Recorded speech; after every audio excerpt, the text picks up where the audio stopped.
ಯಾವಾಗ ಬೇಕಾದ್ರೂ ಹೆಚ್ಚು ಕಮ್ಮಿ ಆಗ್ಬೋದು. ಅವ್ರ ತಂದೆ ತಾಯಿ ಎಷ್ಟು ಅಲ್ಲಿದಾರೋ ಅವ್ರನ್ನು ಅಷ್ಟೇ ಅಲಿಸ್ಬೇಕು ನಾವು. ಲೈಕ್ಸ್ ವ್ಯೂಸ್ಗೋಸ್ಕರ ನಾನು ಈ ವಿಡಿಯೋ ಮಾಡ್ತಾ ಇಲ್ಲ. Justice for Soujanya.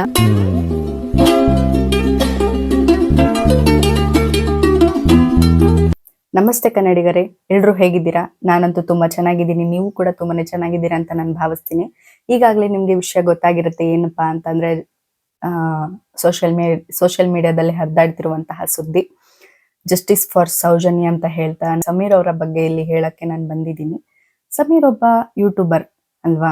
ಸಮೀರ್ ಅವರು ಇತ್ತೀಚೆಗೆ ಒಂದು ವಿಡಿಯೋ ಅಪ್ಲೋಡ್ ಮಾಡಿರ್ತಾರೆ. ಯಾವ ವಿಡಿಯೋ ಅಂತಂದ್ರೆ 13 ವರ್ಷದಿಂದ ನ್ಯಾಯ ಸಿಗದೇ ಇರುವಂತಹ ಕೇಸ್ ಬಗ್ಗೆ 5 ದಿನದಿಂದನೇ ಅಪ್ಲೋಡ್ ಮಾಡಿರ್ತಾರೆ. ಆ ವಿಡಿಯೋ ಸೋಷಿಯಲ್ ಮೀಡಿಯಾದಲ್ಲಿ ಎಷ್ಟು ಸಂಚಲನ ಮೂಡಿಸಿದೆ ಅಂತಂದ್ರೆ ನಾನು ಕೂಡ ಅನ್ಕೊಂಡಿರ್ಲಿಲ್ಲ ಇಷ್ಟೊಂದು ವೈರಲ್ ಆಗುತ್ತೆ, ಸಾಮಾಜಿಕ ಜಾಲತಾಣವಾಗಿ ಹರಿದಾಡತ್ತೆ ಅಂತ ಅನ್ಬಿಟ್ಟು.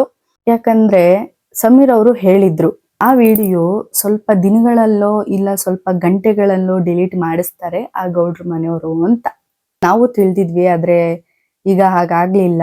13 ವರ್ಷದಿಂದ ನಡೀತಿರೋ ಈ ಕೇಸ್ ಬಗ್ಗೆ ಸಮೀರ್ ಅವರು ತುಂಬಾ ಸಂಪೂರ್ಣ ವಿಡಿಯೋ ಮಾಹಿತಿಯನ್ನ ಅವರ ಯೂಟ್ಯೂಬ್ ಚಾನಲ್ ಅಲ್ಲಿ ಇದೆ. ನಾನು ಡಿಸ್ಕ್ರಿಪ್ಷನ್ ಅಲ್ಲಿ ಹಾಕಿರ್ತೀನಿ ಆ ವಿಡಿಯೋ ಲಿಂಕ್ ನ. ದಯವಿಟ್ಟು ಆ ವಿಡಿಯೋಗೆ ವಿಸಿಟ್ ಮಾಡಿ ಒಂದ್ಸರಿ. ಅರ್ಥಪೂರ್ಣವಾಗಿ 39 ನಿಮಿಷ ಏನಿದೆ ವಿಡಿಯೋ, ಆ 39 ನಿಮಿಷ ವಿಡಿಯೋನ ನೀವು ಆದಷ್ಟು ಗಮನ ಇಟ್ಟು ಕ್ಲೀನ್ ಆಗಿ ಕೇಳಿಸ್ಕೊಂಡ್ರೆ ನಿಮ್ಗೆ ಕ್ಲಿಯರ್ ಕಟ್ ಆಗಿ ಅರ್ಥ ಆಗುತ್ತೆ ಗೌಡ್ರ ಮನೆಯ ಗೌಡ್ರು ಯಾರು ಅಂತ ಅನ್ಬಿಟ್ಟು. ಒಂದು ಹೆಣ್ಣಿಗೆ ಅನ್ಯಾಯ ಆಗಿದೆ ಅಂತ ಅನ್ಬಿಟ್ಟು ನೀವು ನಮ್ಮೆಲ್ಲರ ಜೊತೆಗೆ ನಿಂತಿದ್ದೀರಾ, ಹಾಗೆ ಧ್ವನಿ ಎತ್ತಿದಿರಿ ಕೂಡ. ನಾವಂತೂ ತುಂಬಾನೇ ಹೆಮ್ಮೆ ಪಡ್ತೀವಿ ಮತ್ತೆ ತುಂಬಾನೇ ಖುಷಿ ಪಡ್ತೀವಿ ಕೂಡ ನಿಮ್ಮ ವಿಚಾರದಲ್ಲಿ. ನಾನು ಮತ್ತೊಂದು ವಿಷಯ ಏನಪ್ಪಾ ಅಂತಂದ್ರೆ, ನಾನು ಸಮೀರ್ ಅವರ ಯೂಟ್ಯೂಬ್ ಚಾನೆಲ್ ನಾನು 2 ವರ್ಷದಿಂದನೂ ನಾನು ಅವರ ಸಬ್ಸ್ಕ್ರೈಬರ್ ಕೂಡ. ಅವರ ಮಾಡಿರುವಂತಹ ಪ್ರತಿಯೊಂದು ವಿಡಿಯೋನು ಕೂಡ ನಾನು ನೋಡ್ಕೊಂಡು ಬಂದಿದ್ದೀನಿ. ಇತ್ತೀಚೆಗೆ 5 ದಿನದಿಂದ ಈ ಗೌಡ್ರ ಮನೆ ವಿಡಿಯೋ ಹಾಕಿದಾರಲ್ಲ, ತುಂಬಾನೇ ನನಗೆ ಕಾಡ್ತಾ ಇದೆ. ಯಾಕಂತಂದ್ರೆ ರಕ್ಷಕರೇ ಭಕ್ಷಕರು ಅನ್ನೋದನ್ನ ಈ ವಿಡಿಯೋದಲ್ಲಿ ತುಂಬಾನೇ ವಿವರವಾಗಿ ನಮ್ಗೆ ತಿಳಿಸ್ಕೊಟ್ಟಿದ್ದಾರೆ. ನಿಮ್ಗೆ ಮೊದಲನೇದಾಗಿ ಹೇಳ್ದಾಗ್ಲೇ ನಾನು ಡಿಸ್ಕ್ರಿಪ್ಷನ್ ಅಲ್ಲಿ ಹಾಕಿರ್ತೀನಿ ಆ ವಿಡಿಯೋ ಲಿಂಕ್ ನ. ದಯವಿಟ್ಟು ಆ ವಿಡಿಯೋಗೆ ವಿಸಿಟ್ ಮಾಡಿ, ಆ ವಿಡಿಯೋ ಪೂರ್ತಿ ನೋಡಿ ಅಂತ ನಾನು ನಿಜವಾಗ್ಲೂ ಕೇಳ್ಕೊಂತಿದ್ದೀನಿ. ಹಾಗೆ ಇನ್ನೊಂದು ಕೇಳ್ಕೊಂತಿದ್ದೀನಿ, ಈ ವಿಡಿಯೋನ ನಾನು ಲೈಕ್ಸ್ಗಾಗ್ಲಿ ವ್ಯೂಸ್ಗಾಗ್ಲಿ ನಿಜವಾಗ್ಲೂ ನಾನು ಈ ವಿಡಿಯೋ ಮಾಡ್ತಾ ಇಲ್ಲ. ಇವುಗಳು ಯಾವುದೇ ಕಾರಣಕ್ಕೂ ನಾನು ಈ ವಿಡಿಯೋಕ್ಕೆ ಲೈಕ್ ಕೊಡ್ಲೂಬೇಡಿ. ಆದಷ್ಟು ನನಗೆ ಈ ವಿಡಿಯೋನ ಶೇರ್ ಮಾಡಿ ಅಂತಾನೆ ನಾನು ತುಂಬಾನೇ ಕೇಳ್ಕೊಂತೀನಿ. ಯಾವುದೇ ಕಾರಣಕ್ಕೂ ಲೈಕ್ ಅಂಡ್ ಸಬ್ಸ್ಕ್ರೈಬರ್ ಮಾಡ್ಲೇಬೇಡಿ, ಇಷ್ಟೇ ನಾನು ಕೇಳ್ಕೊಳ್ಳೋದು. ನೀವು ಆ ರೀತಿ ತಿಳ್ಕೊಂಡಿದ್ರೆ ದಯವಿಟ್ಟು ನನ್ನ ತಪ್ಪಾಗಿ ತಿಳ್ಕೊಂಡಿರ್ತೀರಾ, ದಯವಿಟ್ಟು ಕ್ಷಮಿಸ್ಬಿಡಿ. ನಾನು ಯಾವುದೇ ರೀತಿ ಲೈಕ್ಸ್ಗಾಗ್ಲಿ ವ್ಯೂಸ್ಗಾಗ್ಲಿ ನಾನು ಈ ವಿಡಿಯೋ ಮಾಡ್ತಾ ಇಲ್ಲ. ಇದೇ ಸುಮಾರು ಜನ ಯೂಟ್ಯೂಬರ್ಸ್ ಗಳಿಗೆ ಸಮೀರ್ ಅವರು ಒಂದು ಇನ್ಸ್ಪಿರೇಷನ್ ಅಂತಾನೆ ಹೇಳ್ಬೋದು ನಾವು. ಯಾಕಂತಂದ್ರೆ ಯಾರು ಮಾಡದೇ ಇರುವಂತಹ ಧೈರ್ಯ ಅವ್ರು ಕೂಡ ಮಾಡಿದ್ದಾರೆ. ಹಾಗೆ ಯೂಟ್ಯೂಬರ್ಸ್ ಗಳು ಈ ವಿಡಿಯೋ ಮಾಡ್ಬೇಕು ಅಂತಾನೆ ಕೂಡ ಅನ್ಕೊಂಡಿರ್ತಾರೆ. ಯಾಕಂತಂದ್ರೆ ಮಾಡಿದ್ರೆ ಎಲ್ಲಿ ನಮ್ಗೆ ತೊಂದರೆ ಆಗ್ಬಿಡುತ್ತೋ, ಎಲ್ಲಿ ನಮ್ಗೆ ಜೀವಕ್ಕೆ ಆಪತ್ತು ಬಂದ್ಬಿಡುತ್ತೋ ಅನ್ನೋದೇ ಅವ್ರಿಗೆ ಭಯಕ್ಕೋಸ್ಕರ ಆ ವಿಡಿಯೋಗಳನ್ನ ಮಾಡಿರಲ್ಲ ಅಂತ ನಾನ್ ಅನ್ಕೊಂಡಿದೀನಿ. ಆದ್ರೆ ಸಮೀರ್ ಅವರು ಮಾಡಿರುವಂತಹ ಈ ವಿಡಿಯೋ ಇಂದ ಸಮೀರ್ ಅವರ ಹಿಂದೆ ನಾವು ನಿಂತ್ರೆ ಇದೇ ತರ ಸುಮಾರು ಕೇಸ್ಗಳು ಬಂದು ನಮ್ಮ ಕಿವಿನ ಮುಟ್ಟುತ್ತೆ. ಹಾಗೆ ಕೂಡ ಸಮೀರ್ ಅವರು ಈ ರೀತಿ ಇನ್ಸ್ಪಿರೇಷನ್ ವಿಡಿಯೋಗಳನ್ನ ಮಾಡ್ತಿರೋದಿಕ್ಕೆ ನಿಜವಾಗ್ಲೂ ಹ್ಯಾಟ್ಸ್ ಆಫ್. ನಾವೆಲ್ಲ ಕರ್ನಾಟಕ ಜನತೆ. ಈಗ ಸಮೀರ್ ಅವ್ರ ಜೊತೆಗೆ ನಾವು ಕೂಡ ನಿಲ್ಬೇಕು. ಯಾಕಂತಂದ್ರೆ ಸಮೀರ್ ಅವ್ರಿಗೆ ಜೀವ ಬೆದರಿಕೆಯಾಗಿರುತ್ತೆ ಕೂಡ, ಹೇಳೋದಿಕ್ಕಾಗಲ್ಲ ಯಾವ ರೀತಿ ಅಂತ ಅನ್ಬಿಟ್ಟು. ನಾವೆಲ್ಲ ಒಗ್ಗಟ್ಟಾಗಿ ನಿಂತ್ರೆ ಅವ್ರಿಗೆ ಇನ್ನೂ ತುಂಬಾನೇ ಧೈರ್ಯ ಬರುತ್ತೆ. ಮತ್ತೆ ಆ ಗೌಡ್ರ ಮನೆಯಿಂದ ಏನ್ ಅನ್ಯಾಯ ಆಗಿದ್ಯೋ, ಏನ್ ವಿರುದ್ಧವಾಗಿ ನಿಂತಿರ್ತೀವಿ ಅದು ನಿಜವಾಗ್ಲೂ ಅವ್ರಿಗೆ ಆಗೋದಿಲ್ಲ. ಗೌಡ್ರ ಮನೆ ಬಗ್ಗೆ ಸಮೀರ್ ಅವರು 5 ಕೇಸ್ಗಳ ಬಗ್ಗೆ ಹೇಳಿದ್ದಾರೆ. 5 ಕೇಸ್ಗಳಲ್ಲೂ ಕೂಡ ಹೆಣ್ಣಿನ ದಾರುಣವಾಗಿ ಅತ್ಯಾಚಾರ ಮಾಡಿರೋ ಕೇಸ್ ಬಗ್ಗೆನೇ ಇರೋದು. ಆಮೇಲೆ ಗೌಡ್ರ ಮನೆ ಹೆಣ್ಮಕ್ಳಿಗೆ ಮರ್ಯಾದೆನೇ ಇಲ್ವಂಗಿದ್ರೆ ಅವ್ರಿಗೂ ಅಕಸ್ಮಾತ್ ಆಗಿ ಇದೇ ರೀತಿ ಆದ್ರೆ ಅವರು ಸುಮ್ಮನೆ ಇರ್ತಾರಾ? ಹೋಗ್ಲಿ, ಅದಲ್ಲಿರ್ಲಿ. ಈಗ ಬಂದಿರೋದು ಬರೀ 5 ಕೇಸ್ ಮಾತ್ರ. ಇನ್ನು 106 ಕೇಸ್ನ ಮುಚ್ಚಾಕ್ಬಿಟ್ಟಿದ್ದಾರೆ. ಅದ್ರಲ್ಲಿ ಇನ್ನು ಎಷ್ಟು ಹೆಣ್ಮಕ್ಳಿಗೆ ಇದೇ ರೀತಿ ಆಗಿರ್ಬೇಡ, ಹೆಣ್ಣಿನ ಮೇಲೆ ಅತ್ಯಾಚಾರ ನಡೆದಿರ್ಬೇಡ. ಇದೇನ ನೀವು ಹೆಣ್ಣಿಗೆ ಕೊಡುವಂತಹ ಮರ್ಯಾದೆ? ಕರ್ನಾಟಕದಲ್ಲಿ ಹೆಣ್ಮಕ್ಳಿಗೆ ಪ್ರಮುಖ ಸ್ಥಾನ ಕೊಡ್ತಾರೆ. ಹೆಣ್ಮಕ್ಳಿಗೋಸ್ಕರ ಸರ್ಕಾರದವರು ಏನೇನೋ ಜಾರಿಗೊಳಿಸಿದ್ರು. ಏನ್ ಜಾರಿಗೊಳಿಸಿದ್ರು? 2,000 ಗೃಹಲಕ್ಷ್ಮಿ ಯೋಜನೆ ಕೊಟ್ರು, ಫ್ರೀ ಬಸ್ ಮಾಡಿದ್ರು, ಎಲ್ ಬೇಕಲ್ಲಿ ಬೆಲೆ ಏರಿಕೆ ಜಾಸ್ತಿ ಮಾಡಿದ್ರು. ಅದನ್ ಬಿಡಿ, ಹೆಣ್ಮಕ್ಳಿಗೆ ಫ್ರೀ ಬಸ್ ಮಾಡ್ತಾರೆ, ಅದನ್ ಮಾಡ್ತಾರೆ, ಇದನ್ ಮಾಡ್ತಾರೆ, ಸರಿ. ಹೆಣ್ಮಕ್ಳಿಗೆ ಕರ್ನಾಟಕದಲ್ಲಿ ಪ್ರಮುಖ ಸ್ಥಾನ ಕೊಡ್ತಾರೆ, ಸರಿ. ಅದೇ ಹೆಣ್ಮಕ್ಳಿಗೆ ಅತ್ಯಾಚಾರ ಆದ್ರೆ ಕೇಳೋರು ಯಾರು ಇಲ್ವಾ? ಇದೇನಾ ನಮ್ ಸರ್ಕಾರ? ದಿನ ಈ ತರದ್ದು ಎಷ್ಟು ನಡೀತಿದ್ಯೋ, ಯಾರು ಕೇಳೋರಿಲ್ಲ ಇಲ್ಲಿ. ಇದ್ಯಾವ್ದಕ್ಕೂ ನ್ಯಾಯನೂ ಸಿಗಲ್ಲ ಅಂತಾನು ಗೊತ್ತು, ಮುಂದೆನೂ ಸಿಕ್ಕದು ಇಲ್ಲ ನಮ್ಗೆ ಇದಕ್ಕೆ ನ್ಯಾಯ. ಇನ್ನೊಂದೇನು ಗೊತ್ತಾ, ನಮ್ ಕರ್ನಾಟಕದಲ್ಲಿ ಯಾವ ರೀತಿ ಹೆಣ್ಣಿಗೆ ಪ್ರಾಮುಖ್ಯತೆ ಕೊಡ್ತಾರೆ ಅಂತಂದ್ರೆ, ಅವರು ಹಚ್ಚಿಕೊಳ್ಳುವಂತಹ ಅರಿಶಿನ ಕುಂಕುಮ ಏನಿದ್ಯೋ ನಮ್ಮ ಕರ್ನಾಟಕದ ಬಾವುಟವಾಗಿ ಆರಿಸಿದ್ರು. ಆ ಬಾವುಟಕ್ಕಿರುವಂತಹ ಬೆಲೆ ಹೆಣ್ಣಿನ ಶೀಲಕ್ಕೆ ಬೆಲೆ ಇಲ್ಲ. ಅವ್ರೇನು ನಮ್ಮನೆ ಹೆಣ್ಮಕ್ಳಲ್ವಲ್ಲ, ಅದಕ್ಕೆ ಬೆಲೆ ಇಲ್ಲ. ನಮ್ ರಾಜ್ಯದಲ್ಲಿ ಯಾವ ರೀತಿ ಅಂತಂದ್ರೆ, ನಮ್ ರಾಜ್ಯದಿಂದ ಮತ್ತೊಂದ್ ರಾಜ್ಯಕ್ಕೆ ಹೋಗುವಂತಹ ಗಾಡಿಗಳಿಗೆ ಬಾವುಟ ಏನಾರು ಹಾಕೊಂಡೋದ್ರೆ, ಆ ರಾಜ್ಯದವರು ನಮ್ ರಾಜ್ಯದವರ ಬಾವುಟ ಕಿತ್ತಾಕಿ ಅಂತಂದ್ರೆ ಅವ್ರು ಬರುವಂತಹ ರೋಷ ಏನಿದೆ, ಆ ರೋಷ ಬರುತ್ತೆ ಆ ಬಾವುಟ ಕಿತ್ತಾಕಿ ಅಂತಂದಾಗ. ಅದೇ ರೋಷ ಒಂದು ಹೆಣ್ಮಗು ಮೇಲೆ ಅತ್ಯಾಚಾರ ಆದಾಗ ಬರಲ್ವಾ ನಿಮ್ಗೆ ರೋಷ ಅನ್ನೋದು? ಅವಾಗ ಸಿಕ್ಕಾಪಟ್ಟೆ ಕಾಂಟ್ರವರ್ಸಿ, ದಂಗೆಗಳು ತುಂಬಾನೇ ನಡೀತೆ. ಅದೇ ಒಂದ್ ಹೆಣ್ಮಗುಗೆ ಯಾರೂನು ಆ ರೀತಿ ಮಾಡಲ್ಲ, ಯಾಕಂತಾನು ಗೊತ್ತಿಲ್ಲ. ಓಕೆ, ಆಯ್ತು, ನಿಮ್ಗೆ ಹೆಣ್ಣಿನ ಮೇಲೆ ಅಭಿಮಾನ, ಮಾನವೀಯತೆ, ಗೌರವ ಎಲ್ಲನೂ ಕೂಡ ಇದೆ. ಅರ್ಶಿನ ಕುಂಕುಮ ಹಚ್ಕೊಳ್ಳೋರ್ಗೆ ನೀವು ಮರ್ಯಾದೆ ಕೊಟ್ಟಿಲ್ಲ ಅಂತಂದ್ರೆ ಹೇಗೆ? ನಾವು ಹಚ್ಕೊಳ್ಳುವಂತ ಅರಿಶಿನ ಕುಂಕುಮನ ನೀವು ಬಾವುಟವನ್ನಾಗಿ ಮಾಡಿದೀರ. ಆದ್ರೆ ಅದೇ ಹೆಣ್ಮಕ್ಳಿಗೆ ಅನ್ಯಾಯ ಆದ್ರೆ ಯಾರು ಕೇಳೋರಿಲ್ಲ. ಇದು ನಮ್ಮ ಸದ್ಯದ ಪರಿಸ್ಥಿತಿ. ಆದ್ರೆ ಸಮೀರ್ ಅವರು ಧೈರ್ಯ ಮಾಡಿದ್ದಾರೆ. ನಾವು ನಮ್ಮನೆ ಹೆಣ್ಮಕ್ಳ ಬಗ್ಗೆ ನಾವು ಯೋಚನೆ ಮಾಡೋದೇ ಜಾಸ್ತಿ, ಆದ್ರೆ ಅವರು ನಮ್ಮ ಮನೆ ಹೆಣ್ಮಕ್ಳಂತ ಯೋಚನೆ ಮಾಡಿ ಇದನ್ನೆಲ್ಲ ಕೇಸ್ ಬಗ್ಗೆ ಸರ್ಚ್ ಮಾಡಿ ಈ ವಿಡಿಯೋ ಮಾಡಿದ್ದಾರೆ.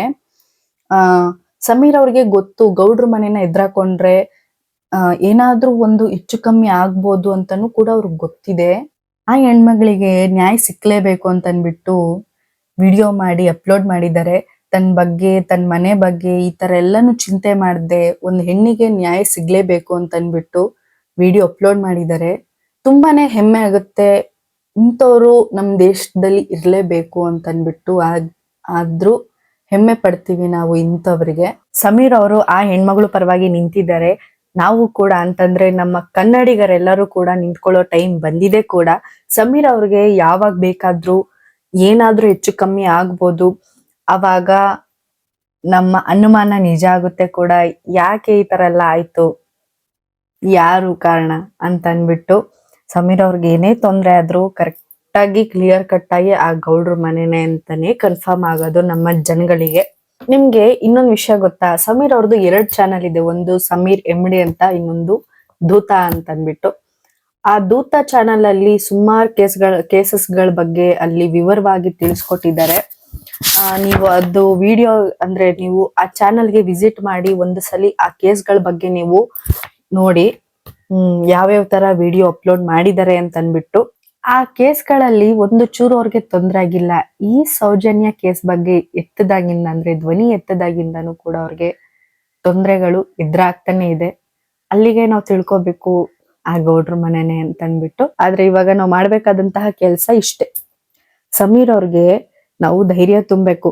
ಪ್ರತಿಯೊಬ್ರು ನಾವು ವಿಡಿಯೋ ಮಾಡಿ ಸಮೀರ್ ಅವ್ರಿಗೆ ನಮ್ ಕನ್ನಡಿಗರು ನಿಮ್ಮ ಬೆನ್ನ ಹಿಂದೆ ನಿಂತು ನಿಮ್ಗೆ ಸಪೋರ್ಟ್ ಮಾಡ್ತೀವಿ ಅಂತ ಪ್ರತಿಯೊಬ್ರು ಅಪ್ಲೋಡ್ ಮಾಡಿ. ಆಮೇಲೆ ಸಮೀರ್ ಅವ್ರಿಗೆ ಏನಾದ್ರೂ ಹೆಚ್ಚು ಕಮ್ಮಿ ಆಗ್ಬೋದು, ಯಾವ ಟೈಮಲ್ಲಿ ಏನಾಗುತ್ತೋ ಅಂತ ಗೊತ್ತಿಲ್ಲ. ಅವಾಗ ನಾವು ವಿಚಾರಿಸ್ಕೊತಾ ಇರ್ಬೇಕು. ಇದನ್ನ ನಾನು ನಿಮ್ಗೆ ಹೇಳಕ್ ಇಷ್ಟಪಡ್ತೀನಿ. ಯಾಕಂತಂದ್ರೆ ಅವರು ಒಬ್ರೇ ನಿಂತ್ಕೊಂಡು ಇಲ್ಲಿ ಹೋರಾಡಕ್ ಆಗಲ್ಲ. ನಾವೆಲ್ಲರೂ ಒಟ್ಟಾಗಿದ್ದಾಗ ಮಾತ್ರ ಹೋರಾಡಕ್ ಸಾಧ್ಯ. ನಾವೆಲ್ಲರೂ ಅವ್ರಿಗೆ ಬೆಂಬಲ ಕೊಡ್ಬೇಕು. ಯಾರು ಎತ್ತದೇ ಇರೋ ಧ್ವನಿ ಅವ್ರೊಬ್ರು ಎತ್ತದ ಮೇಲೆ ಈಗ ಕೇಸಸ್ಗಳು ಎಲ್ಲಾನು ರಿಲೀಸ್ ಆಗ್ತಿದೆ ಈಚೆಗೆ ಅಲ್ವಾ? ನಿಮ್ಗೂ ಕೂಡ ಗೊತ್ತಾಗ್ತಿದೆ ಯಾರ್ಯಾರು ಹೆಂಗೆ ಯಾವ ರೀತಿ ಅಂತ ಅನ್ಬಿಟ್ಟು. ಸಮೀರ್ ಅವರು ಅಪ್ಲೋಡ್ ಮಾಡಿರುವಂತಹ ವಿಡಿಯೋ ಡಿಲೀಟ್ ಆಗದೆ ಇರೋ ರೀತಿ ನಾವು ಪ್ರೆಷರ್ ಕೊಡ್ಬೇಕು. ಮತ್ತೆ ಆ ವಿಡಿಯೋನ ನಾವು ಪ್ರತಿಯೊಬ್ರು ಡೌನ್ಲೋಡ್ ಮಾಡ್ಕೊಂಡು ಮಡಿಕೋಬೇಕು. ಯಾಕಂದ್ರೆ ಸಡನ್ ಆಗಿ ಅವರು ಡಿಲೀಟ್ ಮಾಡಿಸಿದ್ರೆ ನಮ್ಮ ಹತ್ರ ಇರುವಂತಹ ಎವಿಡೆನ್ಸ್ ನ ನಾವು ಸೋಷಿಯಲ್ ಮೀಡಿಯಾಗ ಅಪ್ಲೋಡ್ ಮಾಡ್ಬೋದು. ಅವರ ಪ್ರತಿಯೊಂದು ಏನೇನ್ ಪಾಯಿಂಟ್ಸ್ ಹೇಳಿದ್ದಾರೆ ಅದನ್ನ ನಾವು ಸೋಷಿಯಲ್ ಮೀಡಿಯಾಕ್ಕೆ ಬಿಡ್ಬೋದು. ಆ ಮುಖಾಂತರನಾದ್ರೂ ನಮ್ಮ ಸಮೀರ್ ಅವ್ರನ್ನ ನಾವು ಕಾಪಾಡ್ಕೋಬಹುದು ಅಂತ ನನ್ನ ಅನಿಸಿಕೆ. ಮತ್ತೊಮ್ಮೆ ಹೇಳ್ತಿದ್ದೀನಿ, ನಾನು ಯಾವುದೇ ರೀತಿ ಲೈಕ್ಸ್ ವ್ಯೂಸ್ಗೋಸ್ಕರ ನಾನು ಈ ವಿಡಿಯೋ ಮಾಡ್ತಾ ಇಲ್ಲ. ಸ್ಟೇ ವಿತ್ ಸಮೀರ್ ಮತ್ತೆ ಜಸ್ಟಿಸ್ ಫಾರ್ ಸೌಜನ್ಯ ಗೋಸ್ಕರ ನಾನು ಈ ವಿಡಿಯೋ ಮಾಡ್ತಿದ್ದೀನಿ. ಮತ್ತೆ ಸಮೀರ್ ಅವ್ರಿಗೆ ಯಾವುದೇ ರೀತಿ ಏನು ತೊಂದರೆ ಆಗ್ಬಾರ್ದು, ಮತ್ತೆ ಈ ರೀತಿ ಇದೆ ಅಂತ ಅನ್ಬಿಟ್ಟು ನಾನು ತಿಳಿಸೋದಕ್ಕೋಸ್ಕರ ನಾನು ಈ ವಿಡಿಯೋ ಮಾಡ್ತಿದ್ದೀನಿ. ಅದನ್ನ ಬಿಟ್ಟು ಬೇರೆ ಉದ್ದೇಶದಿಂದ ನಾನು ಯಾವುದೇ ಕಾರಣಕ್ಕೂ ಈ ವಿಡಿಯೋ ಮಾಡ್ತಾ ಇಲ್ಲ. ಓ ಫೇಮಸ್ ಆಯ್ತಿದಾರಲ್ಲ, ಈ ಕೇಸ್ ಬಗ್ಗೆ ಮಾತಾಡ್ತಿದಾರಲ್ಲ, ಇವ್ರು ಒಂದ್ ಸ್ವಲ್ಪ ವಿಡಿಯೋ ಮಾಡಕ್ ಅಪ್ಲೋಡ್ ಮಾಡ್ಬಿಟ್ರೆ ಇವ್ರನ್ನೂ ಮುಂದಕ್ಕೆ ಅಂದ್ರೆ ವೈರಲ್ ಆಯ್ತದೆ, ಅದಕ್ಕೋಸ್ಕರ ಇವ್ರು ವಿಡಿಯೋ ಮಾಡ್ತಿದ್ದಾರೆ. ಪ್ಲೀಸ್ ಆ ಥಾಟ್ಸ್ ನಂತೂ ನೀವು ತಲೆಯಿಂದ ನಿಜವಾಗ್ಲೂ ತೆಗ್ದಾಕ್ಬಿಡಿ. ನಿಜವಾಗ್ಲೂ ನನಗೆ ಆ ತರ ಥಾಟ್ಸ್ ಗಳು ಯಾವುದೇ ಕಾರಣಕ್ಕೂ ನನಗೆ ಬರೋದು ಇಲ್ಲ. ಅಂದ್ರೆ ನ್ಯಾಯವಾದ ಪರವಾಗಿ ನಿಂತ್ಕೋಬೇಕೆ ಹೊರ್ತು ಅನ್ಯಾಯದ ಪರವಾಗಿ ನಾವು ನಿಂತ್ಕೋಬಾರ್ದು. ಯಾಕಂತಂದ್ರೆ ನಾನು ಒಂದ್ ಹೆಣ್ಣು, ಇನ್ನೊಂದ್ ಹೆಣ್ಣಿಗೆ ಅನ್ಯಾಯ ಆಗಿದೆ. ಯಾಕಂತಂದ್ರೆ ನಾವಾದಷ್ಟು ನಾವು ಸೈಲೆಂಟ್ ಆಗಿದ್ದಷ್ಟು ನಮ್ನ ಇನ್ನೂ ಕುಗ್ಗಿಸ್ತಾನೆ ಇರ್ತಾರೆ ಹೊರತು ನಮ್ನ ಯಾರನ್ನು ಮೇಲೆತ್ತಲ್ಲ. ಅದಕ್ಕೆ ನಾನು ಈ ವಿಡಿಯೋ ಮಾಡ್ತಿದ್ದೀನಿ. ನನ್ನಿಂದ ಉಪಯೋಗ ಆಗುತ್ತೋ ಬಿಡುತ್ತೋ ಗೊತ್ತಿಲ್ಲ, ಆದ್ರೆ ನನ್ನ ಒಂದು ಸಂಭಾಷಣೆ ಹೇಳ್ಬೇಕಾಗಿತ್ತು, ಮತ್ತೆ ನನ್ನ ಮನದಾಳದ ಮಾತು ಹೇಳ್ಬೇಕಾಗಿತ್ತು, ಹೇಳ್ತಿದ್ದೀನಿ ಅಷ್ಟೇನೆ. ಅಷ್ಟು ಬಿಟ್ರೆ ಇನ್ನೇನು ಇಲ್ಲ ಈ ವಿಡಿಯೋದಲ್ಲಿ. ಹಾಗೆ ಒಬ್ರು ಇವತ್ ನಾನು ಇನ್ಸ್ಟಾಗ್ರಾಮ್ ಅಲ್ಲಿ ಯಾರ್ದೋ ಒಂದು ವಿಡಿಯೋ ನೋಡಿದೆ, ರೀಲ್ಸ್ ಅಲ್ಲಿ. ಸಮೀರು ನಮ್ಮ ಧರ್ಮಸ್ಥಳದ ಬಗ್ಗೆ ಏನು ಗೊತ್ತು ಸಮೀರ್ ಅವನ್ಗೆ, ಇವ್ರು ಬೇರೆ ಧರ್ಮ, ನಾವೇ ಬೇರೆ ಧರ್ಮ, ಹಿಂದೂ ದೇವಸ್ಥಾನನಾಗ್ಲಿ ಬೇರೆ ದೇವಸ್ಥಾನನಾಗ್ಲಿ ಅದೆಲ್ಲ ಇವನ್ ಯಾಕೆ? ಅಲ್ಲ ಸ್ವಾಮಿ, ನಾನ್ ಹೇಳ್ತಾರದು ಅವ್ರಲ್ಲಿ ದೇವಸ್ಥಾನದ ಬಗ್ಗೆ ಆಗ್ಲಿ, ಧರ್ಮದ ಬಗ್ಗೆ ಆಗ್ಲಿ, ಜಾತಿ ಬಗ್ಗೆ ಆಗ್ಲಿ ಯಾವ್ದೇ ರೀತಿ ಒಪಿನಿಯನ್ ಹೇಳಿಲ್ಲ. ಅವ್ರು ಹೇಳಿರೋದು ಇಷ್ಟೇ ಪಾಯಿಂಟ್ ಅಲ್ಲಿ ಇರೋದು ತಲೆಲಿ. ಚಿಕ್ಕ ಮಕ್ಕಳಿಗೂ ಗೊತ್ತಾಗ್ತಿದೆ, ಯಾಕೆ ನಿಮ್ಗಳಿಗೆ ಗೊತ್ತಾಗ್ತಿಲ್ವಾ ಏನ್ ಹೇಳ್ತಿದ್ದಾರೆ ಅವರು ಅಂತ ಅನ್ಬಿಟ್ಟು? ಅವ್ರು ಹೇಳ್ತಿರೋದೇ ಇಷ್ಟು. ಸೌಜನ್ಯ ಕೇಸ್ ಬಗ್ಗೆ ಮಾತಾಡ್ತಿದ್ದಾರೆ ಹೊರತು ಇಲ್ಲಿ ದೇವಸ್ಥಾನ ಸರ್ಕಾರಕ್ಕೆ ಸೇರಿಲ್ಲ, ಪ್ರೈವೇಟ್ ಅವೆಲ್ಲ ಏನು ಹೇಳ್ತಾನೆ ಇಲ್ಲ. ಅಲ್ಲಿ ಇರುದನ್ ಫ್ಯಾಕ್ಟ್ ಆಗಿ ಹೇಳಿದ್ದು ಧರ್ಮಸ್ಥಳ ಅಂತ ಬಂದು ಸರ್ಕಾರಕ್ಕೆ ಸೇರ್ದೇ ಇರೋ ದೇವಸ್ಥಾನ ಅಂತ ಅಷ್ಟೇ ಹೇಳಿರೋದು. ಅದು ಬಿಟ್ಟು ಇನ್ನೇನು ಅಲ್ಲಿ ಹೇಳೇ ಇಲ್ಲ ಅಲ್ಲಿ. ಯಾಕೆ ನಿಮ್ಗೆ ಅರ್ಥ ಆಗ್ತಿಲ್ವಾ ಅದು? ಎಲ್ಲೋ ಮೋಸ್ಟ್ಲಿ ನಿಮಗ್ 35 ಲಕ್ಷ ಕೊಟ್ಟಿರ್ಬೇಕು ಅನ್ಸುತ್ತೆ, ಅದಕ್ಕೇನೆ ನೀವು ಅವ್ರ ಬಗ್ಗೆ ಮಾತಾಡ್ತಿದ್ದೀರಾ ಅಲ್ವಾ? ಎಷ್ಟು ದಿನ? ಸತ್ಯ ಹೊರಗ್ ಬಂದಾಗ ಮಾತ್ರ ಅಲ್ಲ. ಮತ್ತೆ ಇನ್ನೊಂದು ಹೇಳೋದ್ ಮರ್ತೆ, ನಾನು ಈ ವಿಡಿಯೋ ಮಾಡ್ತಾ ಇರೋದು ಸಮೀರ್ ಅವ್ರಿಗೆ ಮಾತ್ರ. ಅಂದ್ರೆ ಸಮೀರ್ ಅವ್ರಿಗೋಸ್ಕರ ಈ ವಿಡಿಯೋ ಮಾಡ್ತಾ ಇದ್ದೀನಿ. ಅವರು ಇಟ್ಟಂತಹ ದೊಡ್ಡ ಹೆಜ್ಜೆ ಹಿಂದೆ ನನ್ನದೊಂದು ಪುಟ್ಟ ಸಬ್ಸ್ಕ್ರೈಬರ್ ಆಗಿ ಒಂದ್ ಹೆಜ್ಜೆ ಇಟ್ಟಿದ್ದೀನಿ ಅವ್ರ ಜೊತೆಗೆ. Stay with Sameer. ನಾಳೆ ದಿನ ಇವತ್ತು ಅವ್ರ ಮನೇಲಾಗಿದ್ದು ನಾಳೆ ದಿನ ನಮ್ಮ ಮನೇಲಿ ಆಗ್ಬೋದು, ಇಲ್ಲ ಮತ್ತೊಂದ್ ಮನೇಲಿ ಆಗ್ಬೋದು, ಇಲ್ಲ ನಿಮ್ ಮನೇಲೇ ಆಗ್ಬೋದು. ನಾವ್ ಆದಷ್ಟು ಹಿಡಿತದಲ್ಲಿ ಇಟ್ರೆ ಯಾವ್ದೇ ರೀತಿ ನಮ್ಮೊಳಗ್ ತೊಂದ್ರೆನೇ ಆಗಲ್ಲ. ಇದನ್ನ ಕಾನೂನ್ ಪ್ರಕಾರ ಯಾವ ರೀತಿ ತಗೋಬೇಕು ಆ ರೀತಿ ತಗೊಂಡ್ರೆ ನಾವು ರಾಜಾರೋಷವಾಗಿ ಬದುಕ್ಬೋದು ಈಚೆ ಕಡೆ ಹೆಣ್ಮಕ್ಳು. ಇವತ್ತಿಗೆ ಈ ರೀತಿ ಆಯ್ತಾ ಇರೋದಿಕ್ಕೆ ಅಟ್ಟಿಂದ ಈಚೆಗೆ ಕಾಲಿಡಕ್ ಆಗಲ್ಲ ನಮ್ ಕೈಲಿ. ಯಾಕಂತಂದ್ರೆ ನಮ್ಮ ಮನೇಲೂ ಕೂಡ ಅಲ್ಲಿ ಇಲ್ಲಿ ಹೊರಗಡೆ ಜಾಸ್ತಿ ಕಳಿಸೋದು ಇಲ್ಲ ಒಂಟಿಯಾಗಿ. ಯಾಕೆ ಹೇಳಿ? ಭಯ ಅನ್ನೋದು ಮನೆಯವ್ರ ಮನ್ಸಿಗೆ ತುಂಬಿಟ್ಟಿದೆ. ಹೆಣ್ಮಕ್ಳು ಪ್ರಪಂಚ ನೋಡ್ಬಾರ್ದ? ಹೆಣ್ಮಕ್ಳು ರಾಜಾರೋಷವಾಗಿ ಓಡಾಡಬಾರ್ದ ಗಂಡ್ಮಕ್ಳು ರೀತಿ? ಪ್ರಪಂಚ ಇದೇ ರೀತಿ ಇದ್ರೆ ಹೆಣ್ಮಕ್ಳಿಗೆ ನ್ಯಾಯ ಯಾವಾಗ ಸಿಗುತ್ತೆ? ಗಂಡ್ಮಕ್ಳು ಸರಿ ಸಮಾನವಾಗಿ ಬದುಕೋದು ಯಾವಾಗ? ಸ್ಟೇ ವಿತ್ ಸಮೀರ್ ಅವ್ರಿಗೆ ನಾವು ಸಪೋರ್ಟ್ ಮಾಡೋಣ. ಜಸ್ಟಿಸ್ ಫಾರ್ ಸೌಜನ್ಯಕ್ಕೆ ನ್ಯಾಯ ಕೊಡ್ಸೋಣ. ಅವ್ರ ತಂದೆ ತಾಯಿ ಎಷ್ಟು ಅಲ್ಲಿದಾರೋ ಅವ್ರನ್ನು ಅಷ್ಟೇ ಅಲಿಸ್ಬೇಕು ನಾವು. ಅವಳಿಗಾದಷ್ಟು ಬೇಗ ನ್ಯಾಯ ಸಿಗ್ಲಿ ಅಂತ ಅನ್ಬಿಟ್ಟು ನಾನು ದೇವರಲ್ಲಿ ಕೇಳ್ಕೊತೀನಿ. ತುಂಬಾನೇ ಧನ್ಯವಾದಗಳು ಇಷ್ಟೊತ್ತು ಗಂಟೆ ನನ್ನ ವಿಡಿಯೋದಲ್ಲಿ ನನ್ನ ಮಾತುಗಳನ್ನ ತಾಳ್ಮೆಯಿಂದ ಕೇಳಿಸ್ಕೊಂಡೋದಕ್ಕೆ ತುಂಬಾನೇ ಧನ್ಯವಾದಗಳು. ಏನಾದ್ರೂ ವಿಡಿಯೋದಲ್ಲಿ ತಪ್ಪಾಗಿದ್ರೆ ದಯವಿಟ್ಟು ಕ್ಷಮಿಸಿ ಆಯ್ತಾ? ಧನ್ಯವಾದಗಳು ಮತ್ತೊಮ್ಮೆ.